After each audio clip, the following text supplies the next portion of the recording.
Assalamualaikum warahmatullahi wabarakatuh. Perkenalkan kami dari kelompok 7 pada mata kuliah akuntansi biaya. Dan di video ini kami akan menjelaskan pemaparan materi PowerPoint tentang penerapan sistem biaya standar pada perusahaan manufaktur. Dan kelompok kami beranggotakan 7 orang. Yang pertama ada Elrika Sofiani, yang kedua ada Fajar Yanto, yang ketiga ada Yana Gumilar, yang keempat ada Farhan Aldri, yang kelima ada Rian Hermawan, dan yang terakhir yang keenam ada Bagus Pamungkas.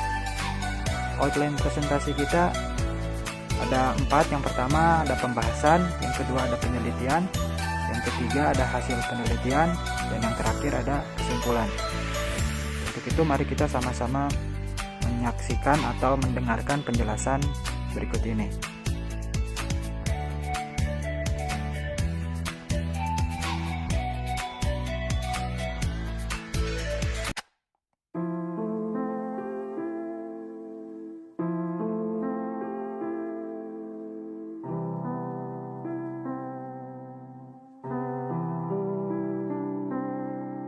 Assalamualaikum warahmatullahi wabarakatuh. Saya Rika Sofiani Agustin dari Prodi S1 Manajemen nomor NPM 1129914B.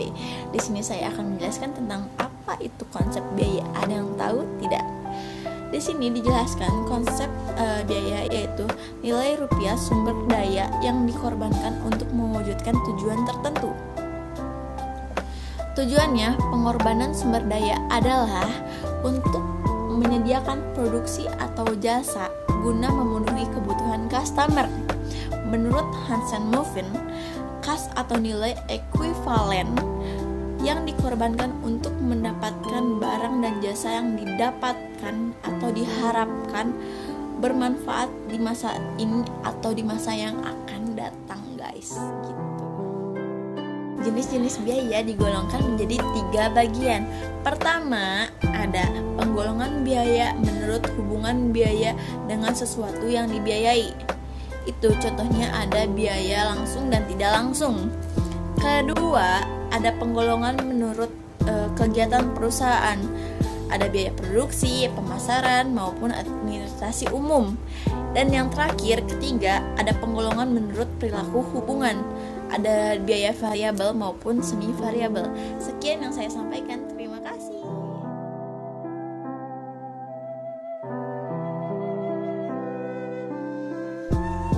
Selanjutnya ada biaya produksi. Biaya produksi adalah biaya yang digunakan dalam proses produksi yang terdiri dari bahan baku, tenaga kerja langsung, dan biaya overhead pabrik. Biaya produksi ini disebut juga dengan biaya produk, yaitu biaya-biaya yang dapat dihubungkan dengan suatu produk, di mana biaya ini merupakan bagian dari persediaan. Dan berikutnya adalah jenis-jenis biaya produksi. Yang pertama ada biaya bahan langsung.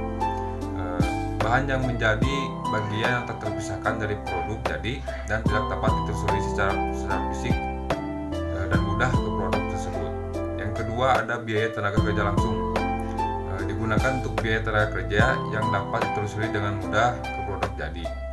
Dan yang terakhir ada biaya overhead pabrik. Elemen ketiga ini mencakup seluruh biaya produksi yang tidak termasuk dalam bahan langsung dan tenaga kerja langsung.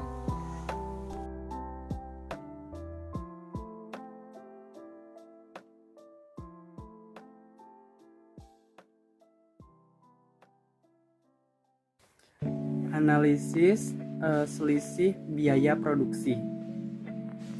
Ada 3 macam. Yang pertama, model 1 selisih, yang kedua model 2 selisih, yang ketiga model 3 selisih. Model 1 selisih biaya bahan baku. Dalam model ini, selisih antara biaya sesungguhnya dengan biaya standar tidak dipecah ke dalam selisih harga dan selisih kuantitas. Tetapi hanya ada satu macam selisih yang merupakan gabungan antara selisih harga dan selisih kuantitas. Jadi, dalam selisih biaya produksi hanya akan dijumpai 3 selisih, yaitu selisih biaya bahan baku, selisih biaya tenaga kerja, dan selisih biaya overhead. Jadi ada 3 ya kak, kawan-kawan. Hasil perhitungan selisih diberi tanda L, selisih laba atau yang menguntungkan, dan tanda R itu selisih rugi. Rumus analisis selisih model 1, selisih bahan baku.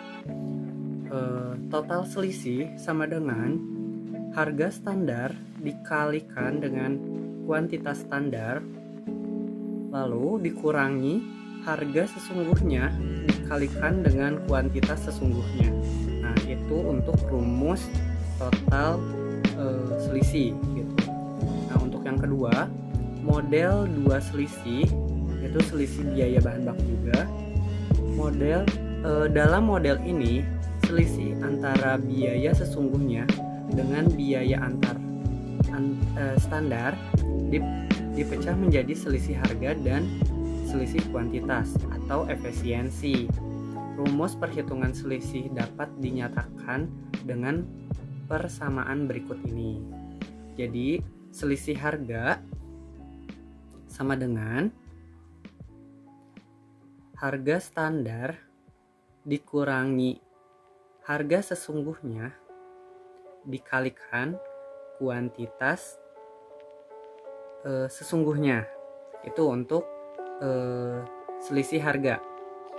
Tapi kalau untuk selisih kuantitas, yaitu kuantitas standar dikurangi kuantitas sesungguhnya dikalikan harga standar. Gitu teman-teman. Jadi ada 2 rumusnya untuk yang model 2 selisih, selisih harga dan selisih kuantitas. Gitu teman-teman. Model 3 selisih, selisih antara biaya sesungguhnya dengan biaya standar dipecah menjadi 3 macam selisih, antara lain 1. Selisih harga sama dengan harga standar dikurangi harga sesungguhnya dikalikan dengan kuantitas standar. Gitu. Selisih yang kedua, selisih kuantitas sama dengan kuantitas standar dikurangi kuantitas sesungguhnya dikalikan harga standar. Gitu. Yang terakhir, selisih harga atau kuantitas. Itu SHK ya. Itu harga standar dikurangi harga sesungguhnya dikalikan dengan kuantitas standar dikurangi kuantitas sesungguhnya. Jadi saling dikurangin dulu baru dikalikan, begitu. Jadi untuk selisih 3 model 3 selisih itu ada 3 ya. Itu. Biaya tenaga kerja selisih tarif upah itu tarif upah standar dikurangi tarif upah sesungguhnya dikalikan jam kerja standar. Kalau selisih efisiensi upah, jam kerja standar dikurangi jam kerja sesungguhnya dikalikan tarif upah standar. Gitu. Jadi sama aja sih. Gitu ya.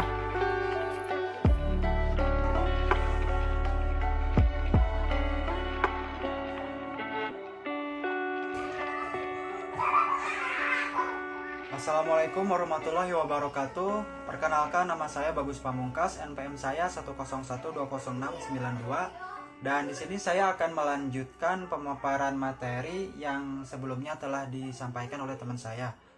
Saya akan menjelaskan tentang biaya standar.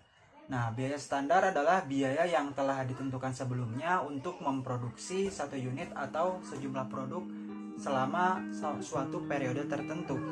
Nah, biaya standar adalah biaya yang direncanakan untuk suatu produk dalam kondisi operasi sekarang atau yang diantisipasi. Kemudian suatu biaya standar memiliki 2 komponen, yaitu standar fisik dan standar harga. Nah, standar fisik merupakan kuantitas standar dari input per unit output. Sedangkan standar harga yang merupakan biaya standar atau tarif standar per unit input. Kemudian standar menyerupai normal. Apa yang dianggap normal dapat secara umum diterima sebagai standar. Nah, penggunaan biaya standar itu ada 5. Yang pertama ada menetapkan anggaran, kemudian mengendalikan biaya dengan cara memotivasi karyawan dan mengukur efisiensi operasi, kemudian menyederhanakan prosedur perhitungan dan mempercepat laporan biaya, kemudian membebankan kesediaan bahan baku, barang dalam proses, dan barang jadi. Yang terakhir ada menetapkan tawaran kontrak dan harga jual. Selanjutnya ada jenis standar dan kelemahannya. Kita mulai dari jenisnya terlebih dahulu. Standar aktual yang pertama, kemudian yang kedua ada standar normal, dan yang terakhir ada standar teoritis. Kita bahas satu persatu. Yang pertama, standar aktual diperkirakan mencerminkan tingkat efektivitas dan efisiensi yang diperkirakan. Standar ini merupakan estimasi yang paling dekat dengan hasil aktual. Kemudian standar normal mencerminkan tingkat aktivitas dan efisiensi normal. Standar ini mencerminkan hasil yang menentang namun dapat dicapai. Dan yang terakhir ada standar teoritis mencerminkan tingkat aktivitas dan efisiensi maksimum. Standar ini merupakan cita-cita yang dituju dan bukan untuk kinerja yang dapat dicapai sekarang. Jadi seperti jangka panjang atau masa depan seperti itu. Kemudian ada kelemahannya. Yang pertama ada tingkat keketatan atau kelonggaran standar tidak dapat dihitung dengan tepat. Kemudian yang kedua, seringkali standar cenderung untuk menjadi kaku dan tidak fleksibel meskipun jangka pendek. Kemudian keadaan produksi selalu mengalami perubahan, sedangkan perbaikan standar jarang sekali untuk dilakukan. Dan yang keempat, perubahan standar menimbulkan masalah persediaan. Kemudian yang terakhir, jika standar sering diperbaiki, hal ini menyebabkan kurang efektifnya standar tersebut sebagai alat pengukur pelaksanaan. Demikian yang dapat saya sampaikan.